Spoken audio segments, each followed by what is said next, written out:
Hi, folks. This is Abel James, and thanks so much for joining us on Fat Burning Man, where we talk about real food and real results. Today, we're joined by my buddy, the uber-jacked celebrity trainer, Rob Sulaver. He's the creator of Bandana Training and the Nutrient Timing Plan, recently featured on ABC. If you've ever wondered about the value of timing your nutrients to your training plan, don't miss this show. Rob and I also see eye to eye on a lot of different things, so if you want to hear us geek out about some of the science behind this, you're going to like this one. Now, a bit of news before we get to it. I'm speaking at South by Southwest this year about my New York Times best-selling book, The Wild Diet. So if you're in town, please stop by and I'll sign it for you. I might even be giving out some home-baked cookies like I did last year, so come hang out. My book, The Wild Diet, is finally back on Amazon and in stock in bookstores, so please check it out and leave me a review. I read every single one of them. Here's a tweet that just came in from Zach. Bought my stepdad a copy of your book for his 50th birthday last Saturday, and he is already down 11 pounds. Janine says, I have lost 70 pounds in 3 months with the Wild Diet. Smiley face. That's freaking awesome. Rock on, guys. Real food works. Please don't be shy. Tweet at me, write me a message on social media. I get back to as many as I can. Write me an email. I love hearing from you guys. And better yet, I'm going to be going around speaking a bunch this year. So please, if you're in the neighborhood and you see that I'm coming through, please come hang out. I'd love to meet you in person. Now, before we get to the show, check this out. You might know that my wife, dog, and I have been traveling around North America and living out of state national parks for a while now. And wherever you are, I can tell you firsthand, getting the highest quality real food can definitely be a challenge, especially if you don't want to break the bank. Lately, I've been getting a lot of questions like, Abel, how do I feed my family without going broke? Or how do I save time shopping for food? It takes forever. Or I'm on a budget. Where do I find the best real food for the least amount of money? Now, this is something that my wife and I have been doing together for years now, and we've put together a guide to show you exactly how to do that, get the best quality food if you're on a budget. And last month, we saved more than $300 using these tips and strategies. So as a family, we've been doing this for years now. We've collected all of our favorite places to get the best quality meats and fresh produce and other foods for less. We put together a handy dandy guide to help you save time and money on your grocery bill so you can get real food for less too. So in this guide, you'll learn money-saving shopping hacks that will cut your grocery budget by 30%, 50%, or even more while enjoying the best quality meats, seafood, and fresh organic produce. Kitchen tricks to stretch your shopping dollar further than you ever thought possible. How to save time by knowing exactly where, when, and how to shop for your favorite foods, snacks, and treats. Which brands of supplements, protein, and ingredients my wife and I trust, recommend, and use at home, and much more. And since we just launched the shopping guide, you can get it for a discount right now for less than $10. All you have to do is type in from any device fatburningman.com/shopping. This time-saving, money-saving guide will more than pay for itself on your first grocery bill. That's the idea anyway. If it doesn't, you get all your money back. So one of our readers, Tom, wrote in, your tricks for finding cheap meat and then how to make the most of it in the kitchen are priceless. For once, I'm actually excited to go to the supermarket to hunt for healthy bargains. So throw your food budget a bone and check out this guide today. Visit fatburningman.com/shopping. All right, on to the show with my good buddy, Rob Sulaver. On this episode, you'll learn how to time intake of carbs and protein for muscle recovery and optimal performance, why you don't need to count calories to drop fat, the difference between intermittent fasting and starving yourself, the importance of losing body fat instead of body weight, and much more. All right, let's go hang out with Rob. All right, folks, Rob Sulaver has been named one of the top fitness experts in America by the Huffington Post, BuzzFeed, and Greatest. As a professionally trained actor at University of Michigan, athlete, Big Ten wrestler, and comedian, Upright Citizens Brigade, Rob tees up his extensive fitness and nutrition knowledge with a unique combination of on-camera ease, natural athletic ability, and giggles. Rob is also by far the sexiest man who has ever been on this show. Brosif, thanks so much for being here. What an intro. Thank you, man. I appreciate that. Sexiest man ever? Come on. Sexiest man ever. Hey, I didn't say it. Shape did. There you go, right? Like, you can't take it away from Shape, you know? So people listening and watching might know you from ABC's My Diet is Better Than Yours, but you were almost cast on another reality show, which would have been an absolute travesty. Can you talk a little bit about that? Sure. Yeah, absolutely. I have been, as you know, these kind of things, these opportunities come up, and there's a whole kind of epic journey that you go through in the casting process. So I've gone through that with a couple different projects, but most recently I was out in LA for an NBC project, and you do initial interviews, and then you go back and forth, and then you do Skype calls, and you send them tons of material, and there's a lot of back and forth, and then even at that point, it's like final consideration, and you go out and you do a screen test, and you meet producers. And like I said, there's a huge journey to it. And I'd gone through that whole thing, and it looked like everything was going to happen, and then it didn't work out. So I was devastated. I got on a plane. I came back to New York. I was just, it was rough because I was so close to something that I dreamed of for so long, and then all of a sudden I wasn't. And it sucked. Got on a plane, came back to New York from LA, and that's actually the next day I was I started a conversation with ABC about this show, and it was like a godsend. And you just come rolling straight out with your big strapping muscles and whip Latasha right into shape. Something like that, yeah. The show, it was crazy, but like getting there, I didn't know that I was going to be, I got there the day before, and all this stuff is happening in real time. Right. So I didn't know I was going to be on the show right away. But then got the news the next day when Latasha decided to switch trainers, switch plans, and then it's been a wild ride since then. Yeah, it's been totally awesome. And I could tell when you came on, there are a lot of things that we agree about. You come from, you're very accomplished in wrestling. You also know a heck of a lot about nutrition. Can you talk about the importance of marrying basically exercising the right way with nutrient timing and your whole approach to that? Yeah. The one thing I really loved about the nutrient timing plan is we got to highlight the relationship between exercise and nutrition, which is so important. Sometimes we talk about like in terms of body comp, one being more valuable than the other, and I get that. Like I get this idea that we have to remind people to really focus in on their diet if they're focused more in on their training, and vice versa. But the truth is, I think they're both like absolutely necessary if you want to live an awesome life, if you want to have an awesome body, if you want to lose weight. So it's really the marriage of the two that ends up making the difference in terms of dramatic body composition changes. Yeah, dramatic is the word you want to highlight there, because it's, I think a lot of people get the wrong idea. They'll go and they'll hit the treadmill or whatever, and they're just like, I want to lose weight. And it doesn't really work exactly like that, right?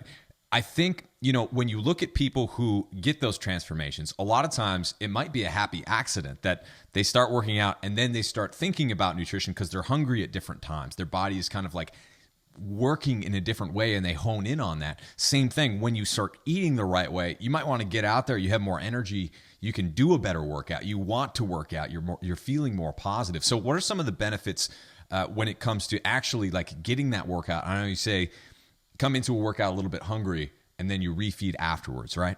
Yeah. And that's kind of, I think, counterintuitive to a lot of people, because in the past we've talked about, or nutritionists have talked about fueling up before a workout. Mm-hmm. So this idea that, your body, your body is a gas tank, and you've got to feed it gas before a workout in order to get through the workout. Mm-hmm. And the reality is, like, our metabolism in our body isn't that short-sighted. Like, it's more, there's a much larger picture at play than this idea that we need carbs or fuel right before we exercise in order to have energy. Mm-hmm. And so you've got to look at the big picture.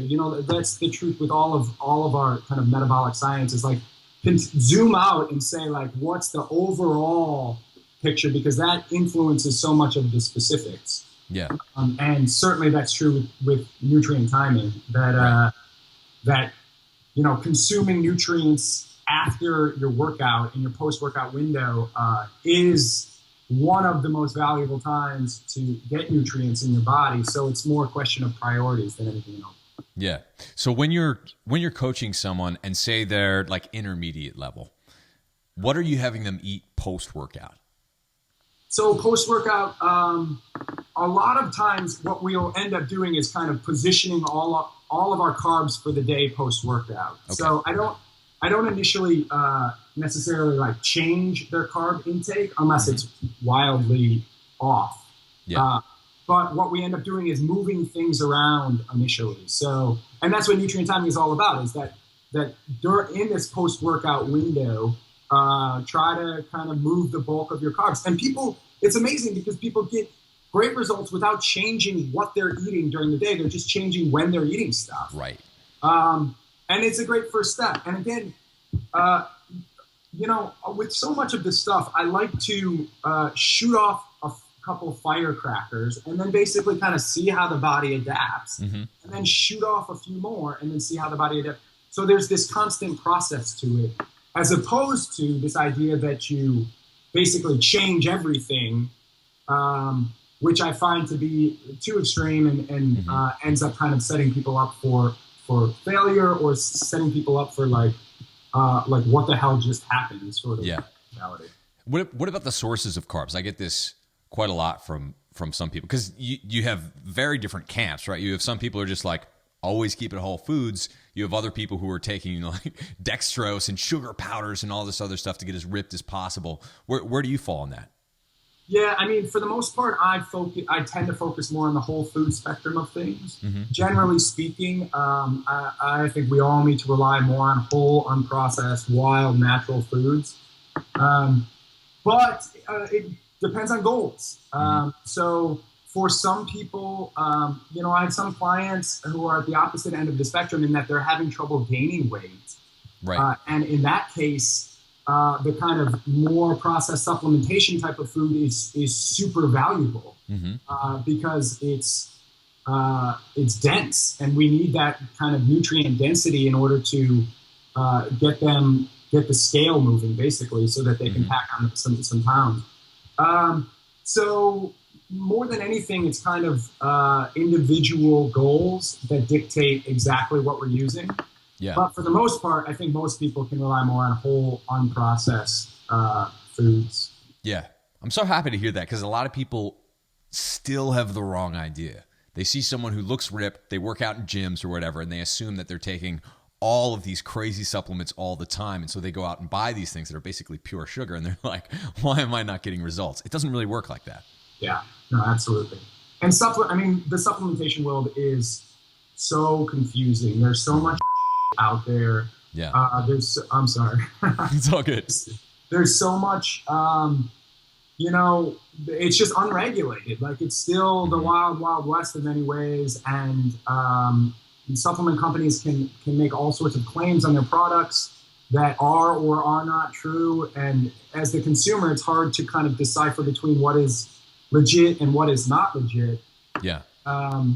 And so, yeah, I mean, I totally get that. And I do think, while I do believe that supplementation can be valuable, I think our emphasis needs to be placed on good nutrition, quality nutrition. Yeah. And supplementation needs to be just that, which is supplementation to an excellent nutrition plan.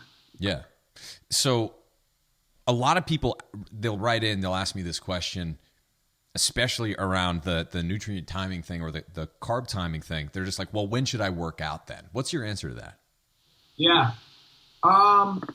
That's a great question. And again, so much of this has to do with our overall lives. Yeah. Like, that answer is given to us very often. Sure. Because of our career, because of our other obligations that we don't have as much control over. I feel so fortunate in that I am able to kind of schedule my workout and then build my day around that. And so I work out in the mid-afternoon. Okay. And I love that because it's kind of the best of both worlds in that, I'm not groggy or tight from the morning, and I'm not exhausted from my day in the evening. So if you can make that happen, I found personally for me to be the afternoon to be the most beneficial time for me to work out. Yeah. But that said, if you can't, that's okay. We work out when we can work out, and then you can sort of build your schedule around that. We've talked a little bit in the past about intermittent fasting, and sometimes that plays into the schedule as well, because if you want to fast, I find it to be more effective not to fast after your workout. And it's very hard to fast after your workout. And so, if you're working out in the morning, fasting it's just a harder thing to implement. Whereas if you're working out in the afternoon or evening, I just find it makes more sense from a variety of angles to include fasting in the program as well. So it's funny how all of these things sort of play into your schedule, and then ultimately it's sort of about building a schedule that works for you. Yeah, exactly. That's a great answer to the question. And I'll just add on to that. A lot of times I will be doing fasting in the morning. So if I'm doing like Tabatas and it's just a quick workout to get my blood pumping, I usually don't worry about eating after that. I might have a little bit of fat. I might have some, just like fish oil as a supplementation, but generally I can get through that. I don't have to have that big refeed. But if I'm doing heavier lifts, if I'm doing, deadlifts, squats, if I'm doing a longer type of workout, you really do get hungry and you'll get kind of foggy after the workout if you're not fueling. And so it's also, delaying it until the mid-afternoon. I find that works really well, especially just from a work-life balance perspective too. A lot of times I'm just bored by that point of the day, right? It's like, sure. Yeah. There are natural rhythms where usually I can crank in the morning, mid-afternoon, I'm still going, and then just like 2 or 3. It's not like I get that energy that escapes from you, like a lot of people who are fueling with sugar or carbs throughout the day, you get that lull. It's more just like you've been working for quite some time. You want to get out there. Like I'm anxious to get outside or to hit the weights and just like get a workout going. And then refeeding right after that, you've got either a late afternoon refeed or in the evening. And that seems to work really well. Yeah. I mean, that's exactly my, what I've done in terms of like experimentation. And I've done it all. Like I've worked out in the morning, I've worked out before work, I've worked out late at night after everything. And it's this self-experimentation that ultimately it has landed us both on the exact same schedule, which is kind of awesome. It's like when you kind of analyze what makes you feel best, then it's cool that we get to the same answer, because I feel the exact same way in that, like, I can crank in the morning, I can be super productive with my writing, with my online coaching, I'm focused, and I think mentally I'm sharpest, and I want to use that time on my business. Yeah. And then you kind of hit that lull where like your mental focus is starting to wane a little bit, and that workout kind of re-energizes you. It brings you back. And then you can get another chunk kind of in the afternoon. And what I end up doing is going into the gym, getting a solid workout in, refeeding at that point, and then training my clients in the gym in the afternoon and into the evening. Yeah. And that's how my kind of day is set up. So I'm spending half of the day on online writing or online coaching, and then the second half of the day in the gym doing either training sessions or nutrition coaching with clients. Yeah. Let me just go ahead and say, I've said this to you, Rob, but for all of those who are listening, Rob is an excellent writer. It's hilarious. If you like fitness kind of conveyed in a fun way, check out his website. It's bandanatraining.com. But let me just say, you write about biochemical individuality.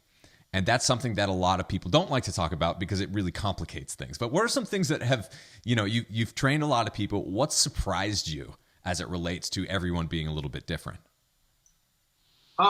Yeah, I mean, it's this idea that like you can give two people the exact same program and they can respond to it very differently. Yeah. So then, you say, well, it's not the program, like it's the people who are doing the program.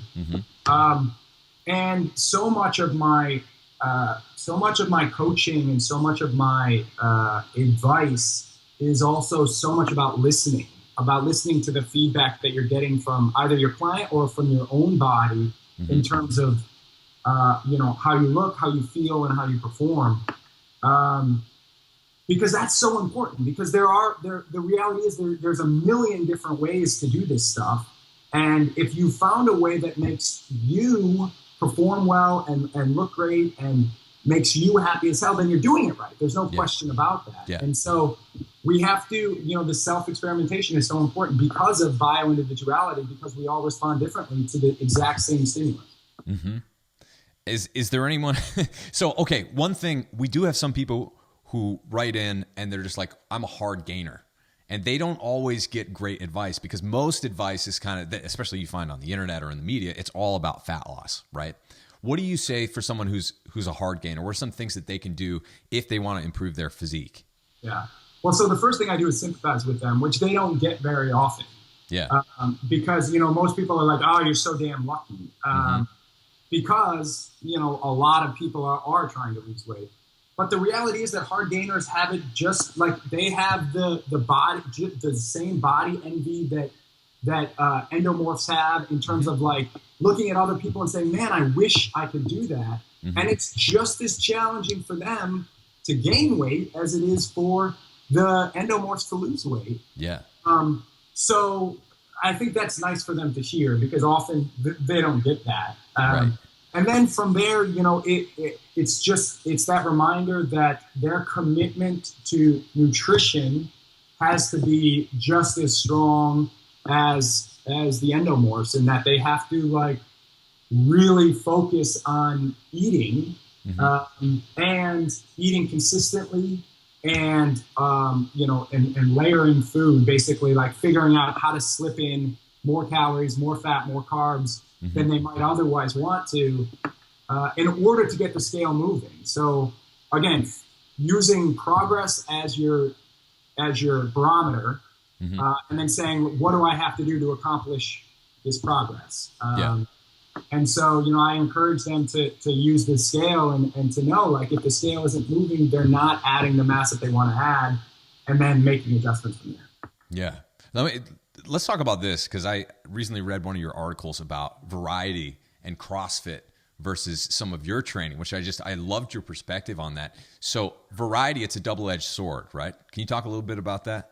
Sure. Yeah. So it's just this idea that there is a sweet spot for variety. I think that anymore, the culture that we're in is just inundated with variety. Like, we have access to any trainer you want on the internet, any nutrition plan, any new gadget. Like, we have access to the entire world and to an entire spectrum of options. And so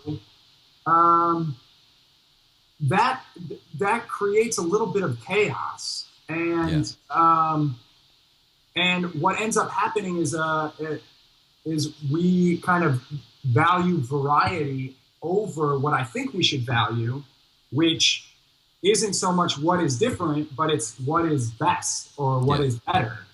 And so the article talks a lot about, in terms of our fitness and our nutrition plans, I think that our master should be progress. We should look towards progress as ultimately what we're trying to accomplish, instead of looking towards variety as what we're trying to accomplish. Because I think a lot of people, from their fitness routine or even their nutrition plan, they want something different, like always different, mix it up. And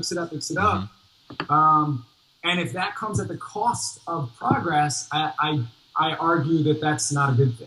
Yeah. And a lot of people, they don't necessarily know what they're training for. Let me ask you this, because you do train so many people. Like, what are people training for? Because that's so important, right? Sure. Yeah. Like, so figuring out what your specific goals are, I think is an important step. I love this idea. That just kind of reminds me of this concept of like treating like normal life as a professional athlete would. So like approaching, it's kind of how I train. Is like, I'm not training to wrestle anymore. I'm not training to compete. I'm not training to even run a marathon or anything like that. I'm training to live the most awesome life that I can possibly live. Yeah. And so to me, that's a pretty damn good goal. Yeah.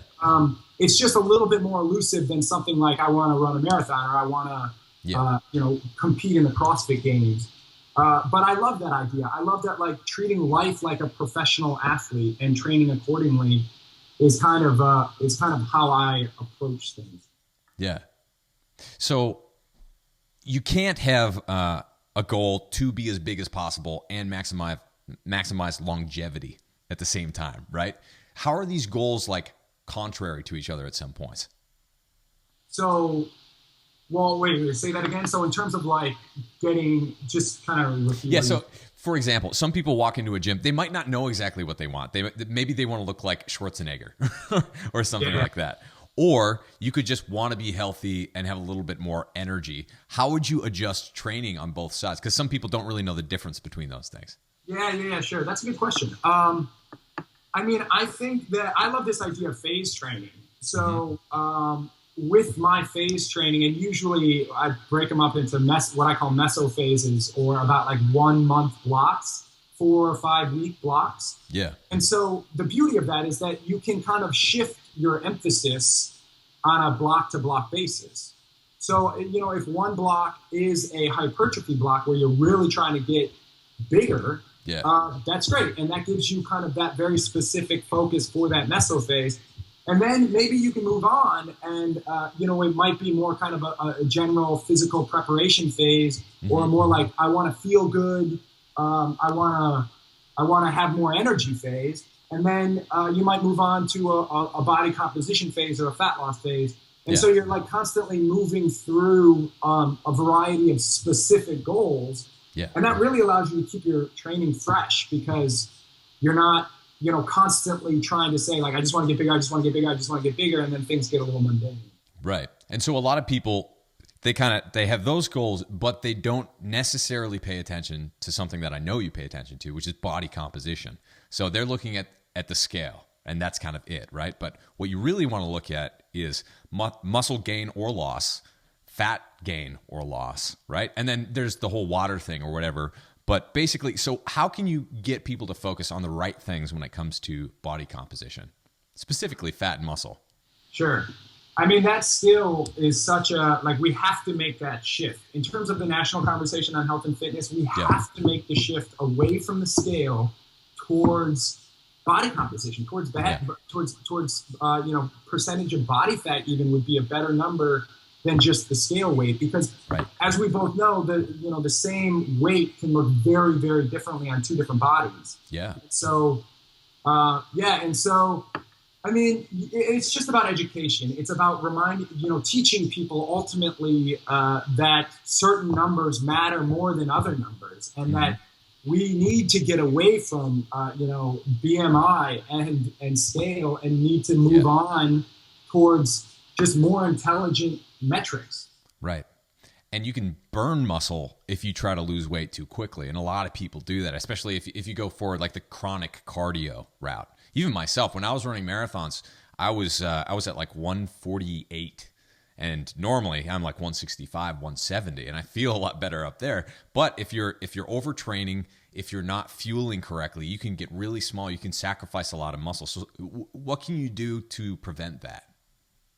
Yeah, resistance training with runners is a huge topic, and I feel like is often neglected.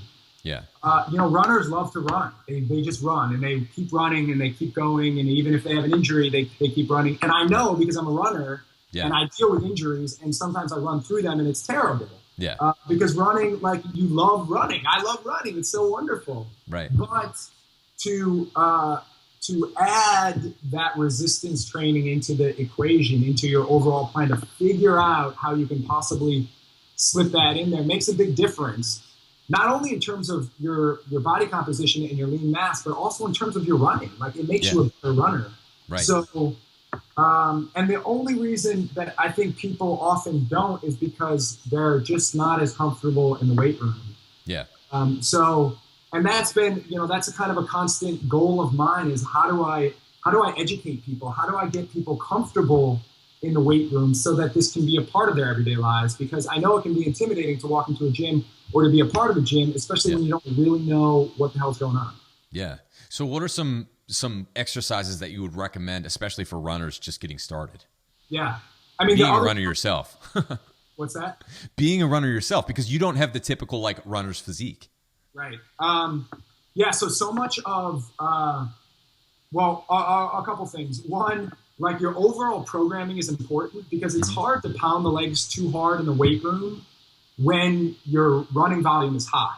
Yeah. And I know because I try, and then you go on runs and, you know, you're not feeling as good with your running because you just squatted heavy or you did heavy deads or heavy lunges, all of which I think are super important for a runner, but you just have to be smart about the overall programming. So basically, the way I look at it is the closer you are to race day, the less leg-specific stuff you're doing in the weight room. Yeah. Just because, again, you're preserving your legs for your running, which is most important. And that goes for any programming. Like the closer you get to competition, the more you want to focus on the competition, like what you're doing for the competition. But it's the immediate after and the phases that kind of follow a race where you have to rely more on resistance training and the big business lower body exercises like squats, lunges, deadlifts, split squats, in order to maintain that mass to keep your legs nice and strong and to help prevent injury and keep them nice and durable. And then again, it's that kind of gradual shift from resistance training to more and more high volume running training, depending on your goals and whatnot. But that's the general trend is a heavy kind of resistance block with some running that transitions to a heavy running block with some resistance training that gets into your competition. Does that make sense? Yeah, it definitely does. Now let's talk a little bit about calories, because I know you don't like them very much. You say it's important to understand calories. Counting them is not cool. Can you expand on that a little bit? Yeah, of course. Calories, I think it's great to understand everything. You know what I mean? Like geeking out about this stuff, I think is wonderful. And I'll also say that one of the best ways to eat well is to study nutrition, to become a student of this stuff. Because there's nothing that makes you change your habits faster than getting into the nitty-gritty and being like, holy shit, that's what happens when I eat this food, or that's what factory farms are all about. So the more we can educate ourselves, the more that really helps change our habits. Yeah. In terms of calories specifically, I just don't think calorie counting is accurate. I think it's enslaving. It makes people kind of obsess about food, and ultimately it turns it into a math equation or a science project. And as we would both agree, I think that food is so much more awesome than a numbers game. Yeah. So I think food should be delicious and fun and social and like all of the wonderful things that food is. So it shouldn't be a math problem. Yeah. Now, what about the idea that you can lose fat and gain muscle at the same time? Yeah. I've seen it happen. I mean, I know that it can happen in terms of like metabolically. We often talk about, anabolic and catabolic and how, the body has anabolic processes and catabolic processes. And the reality is like those can both happen. Like the body isn't always either anabolic or catabolic. These things are all happening at the same time. Sure. So you could argue that like overall the body is in a more catabolic state or a more anabolic state, but that doesn't mean that that the metabolic processes are not both happening individually. You know what I mean? Exactly. Yeah. Building muscle, losing fat at the same time. A lot of people are just like, well, you can't do that. But, when you see it up close and personal, or when you see someone who's able to lose fat selectively, like working with Kurt on the show, he was someone who couldn't necessarily exercise that much. He couldn't run that much. So I wanted to, at all costs, make sure that he was preserving that lean mass, preserving that muscle, because that's the best fat burning engine that you have. It's amazing for your metabolism. If you're burning off muscle, it's bad news. So there are certain things that you can do to make sure that you're either maintaining or maybe even building muscle while losing fat in particular. Because if you're just, going back to the calories in, calories out thing, if you're starving yourself, if you're under eating and you go out running like a lot of people do, you're basically just burning off muscle. And a lot of people like exercise the wrong way, put fat on after that because they're not fueling correctly. But when you start doing it strategically, especially when you focus on your macros, you do some resistance training, you can lean down in some pretty remarkable ways. And I know on your blog you have like, I think it was like 3 dudes who trained in different ways. One of them lost the most fat. Can you talk a little bit about that? Yeah. So, and it was very similar to what you were just saying in that you're focusing one part of the equation is the diet and kind of manipulating your macronutrients so that you're preserving your lean mass as much as possible. Mm-hmm. And then the other part of the equation is your training. And when you rely more on resistance training and less on this idea that, get on the cardio machine and burn calories, mm-hmm. you end up preserving this lean mass because you're stimulating, its growth basically the whole time. Yeah. So, and that's sort of the game. And the blog post illustrates it well in that the guy who was doing cardio the whole time, his body looked very similar from the beginning to the end. He just shrunk. Everything got smaller. And for some people, maybe that's what they want. And I have no problem with that. Like if that's what you want your body to look like, then train accordingly or, eat accordingly. Mm-hmm. But for a lot of us, I think we underestimate how good a body looks when we conserve or create a little bit of lean mass and then really reduce the body fat. Yeah. Especially women. Like I would say that women underestimate how good they look when they add a few pounds of muscle and get lean. To me, that is the sort of sexy Hollywood body that a lot of girls are looking for. They just don't necessarily recognize it as that. Yeah, because it puts mass or it puts muscle in the right places, right? Fat goes in the wrong places a lot of the time, but especially for women, when you put on muscle, it looks really good. Yeah, no, exactly right. And and I just think that there's like that again, like we have to shift that conversation towards this idea that resistance training is super valuable, that women look awesome when they lift, and that it's empowering. I love that, Latasha and I got to talk a lot about that because, on the show, this is the first time that Latasha really starts to lift. Like she's never really lifted before. Yeah. And so is she wearing her pearls during the lifting too? I think she ever took those off. Like I think she slept with those pearls. That's awesome.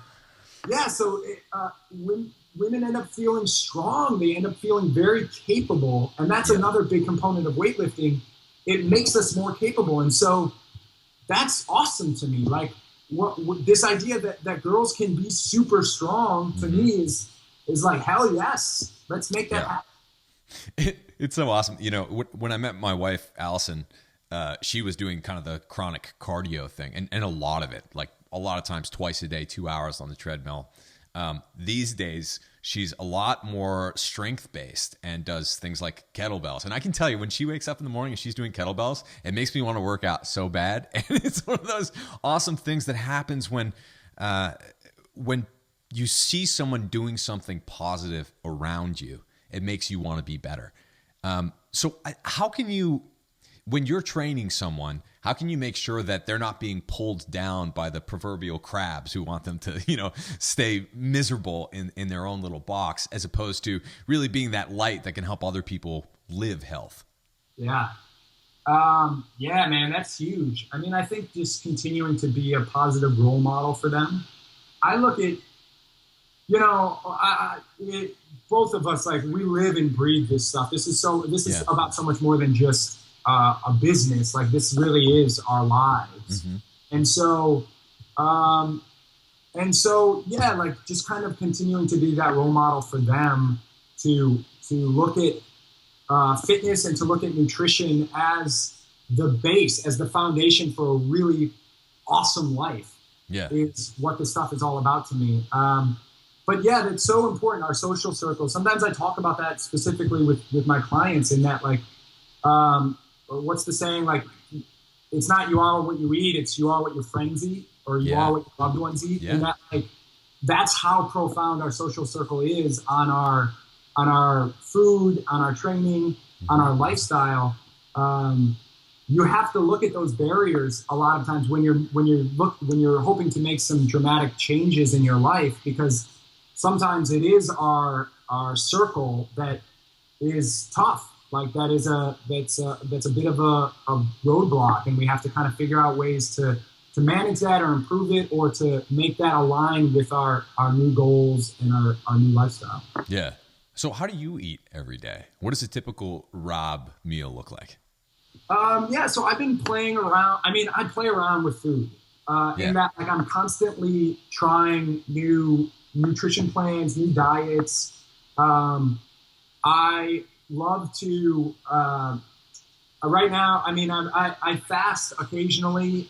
It's not sort of it's not like a super rigid schedule. Yeah. But because a lot of it takes into account also like social events and like big dinners out and big like bro meals. Yeah. And then I find that like the post big bro steak dinner fast is also super helpful for me to kind of keep the energy influx and balance. Yeah. So I guess I'm constantly playing around with stuff and then writing about it or it's, thinking about writing about it. Yeah. Because that's how I feel like the self-experimentation is kind of at the basis of a lot of what I'm doing. Yeah. But generally speaking, right now, I have my coffee in the morning with my coconut oil, my stevia. Awesome. And then I'll usually, I'll work in that morning block, and then I'll have my BCAAs before my workout. I'll hit a hard workout kind of in the early afternoon or late morning. And then I have my first big meal, which is usually kind of breakfasty, and includes, eggs and vegetables and some starches. Nice. And then from there, it's kind of a pretty normal routine, I'd say. But I eat very whole, unprocessed, natural foods. That's kind of, for the most part, what makes up the bulk of my nutrition plan, and a heavy emphasis more and more on vegetables and how awesome they are and how much fun we can have with them and like all the varieties of ways in which we can make them flavorful and delicious. I think you said vegetables are the raddest thing on earth or something like that. Yeah, no, that's exactly right. I mean, more and more, I do think that we need to start thinking of vegetables as sort of the centerpiece as opposed to protein. I'm a dedicated carnivore. But just in terms of our overall health, most people who eat meat eat enough meat.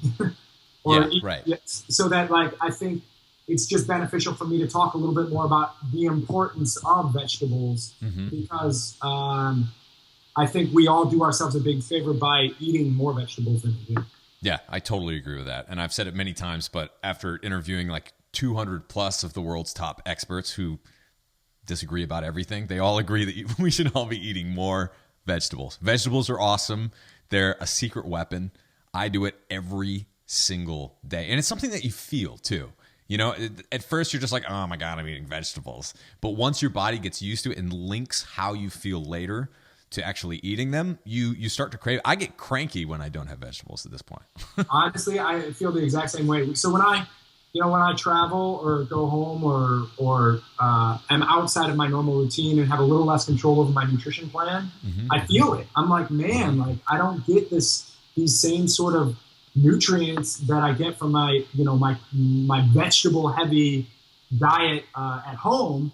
And so I'm the same way. Like I get cranky and I get super eager to get back to my routine, which is so vegetable centric. But yeah, it's amazing. I mean, like, when you travel or when you kind of get outside of the routine and you notice how the rest of the country or the rest of the world is eating, sometimes it's a surprise, and you're like, we've got to continue to educate people and kind of remind them of the importance of this stuff. We still have plenty of work to do, Rob.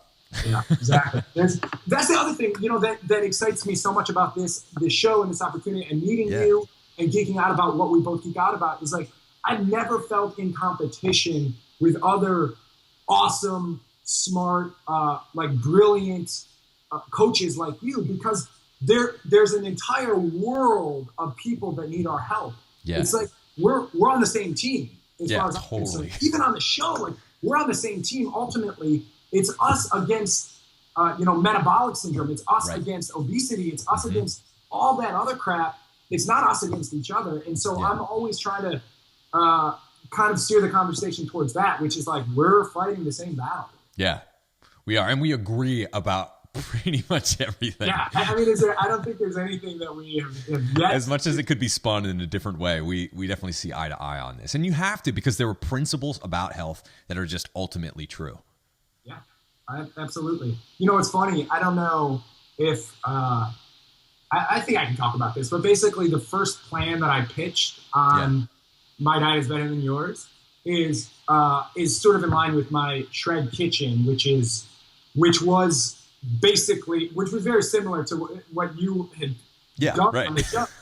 And so they were like, no, you can't do that. Like, we already have that on the show. And I was like, okay, let's regroup and try to highlight something else that still feels authentic to me. Mm-hmm. But this idea that, you know, the through line to good nutrition, there's more that unites us than divides us, for sure. Yeah. So while the show and media in general likes to be more divisive, I think that there's more similarities to us than I think people might initially realize with something like My Diet is Better Than Yours. Yeah, and I think people are starting to get the picture. And also, when you're watching reality TV, I think most people realize that they're watching reality TV, and the word reality is used very. They're generous with the definition of that word. True. But it's all in good fun, and it's been such a pleasure working with you, Rob. You're an all-star. You freaking rock. Please tell folks out there where they can find you and what you're working on. Yeah, for sure. So I just launched my new nutrition guide, which is called Shred Kitchen. All of my guides are available at bandanatraining.com/guides. But check out the blog, you know, like there's a ton of free information up there. My newsletter is available at bandanatraining.com. You can sign up for the newsletter. You get a free hormone report, which talks about kind of the hormone approach to our life, to health. Which to me is kind of way cooler than the calorie approach, which maybe is more old school. Yeah. So all of it's available at bandanatraining.com, and I'm all over the internet on social media. So hit me up. I love this stuff. I geek out about this stuff. So I'm always happy to help. Awesome. Rob, you're freaking awesome. Thanks so much for coming on. You have to come back. Absolutely, man. Thank you so much for having me. And like I said, just the chance to work with you and kind of geek out about this stuff with you has been remarkable. So thank you. Thank you. Thanks, man. Do you want to know how we saved more than $300 on our grocery bill last month? If you've ever wondered, how can I feed my family real food on a budget? What cuts of meat are the best value? Which brand of almond flour works best for baking? What's the best coconut oil to use? Where can I buy locally raised beef and poultry for half price? Well, we just created a handy-dandy guide to help you save time and money on your grocery bill so you can get your family the highest quality real food they deserve on any budget. In this guide, you'll learn how to save time by knowing exactly where, when, and how to shop for your favorite foods, snacks, and treats, which brands of supplements, protein, and ingredients we trust, recommend, and use at home, money-saving shopping hacks that will cut your grocery budget by 30%, 50%, or even more while enjoying the best quality meats, seafood, and fresh organic produce, how to reduce food waste in your kitchen to stretch your food dollar farther than you ever thought possible, and much more. And since we just launched the shopping guide, you can get a discount to grab it for less than $10. All you have to do is type in from any device, fatburningman.com/shopping. That's fatburningman.com/shopping. See you there. Thank you so much for joining us on this episode of Fat Burning Man. If you liked it, don't forget to hit the subscribe button on iTunes, Stitcher, YouTube, the podcast app, or wherever else you might be listening to or watching this show. Got a second? Please leave me a quick review on iTunes. I always love hearing from you, and if you think someone else might like and benefit from this free show, please take a second to share it with a friend or with a family member. You can get in touch with me on Twitter at FatBurnMan and Facebook by typing in Abel James or Fat Burning Man. Drop me a line anytime. Did you know that I've recorded over 150 episodes of Fat Burning Man, winning 4 awards in independent media and hitting #1 in more than 8 countries? And here's some more good news. You can download and listen to every single episode for free. All you have to do is type in fatburningman.com. I'll give you a second to type it in, fatburningman.com. And you'll get all the show notes in video and audio versions for all the past episodes of Fat Burning Man. Better yet, enter your best email at fatburningman.com, sign up for my newsletter, and I'll even send you a quick start guide to start burning fat right now and a few of our ridiculously tasty recipes as a special thanks for signing up. Once again, just go to fatburningman.com right now, enter your best email to get your free fat burning download straight to your inbox, and make sure that you never miss a show again. This is Abel James signing off. Thanks so much for listening, and have a great week.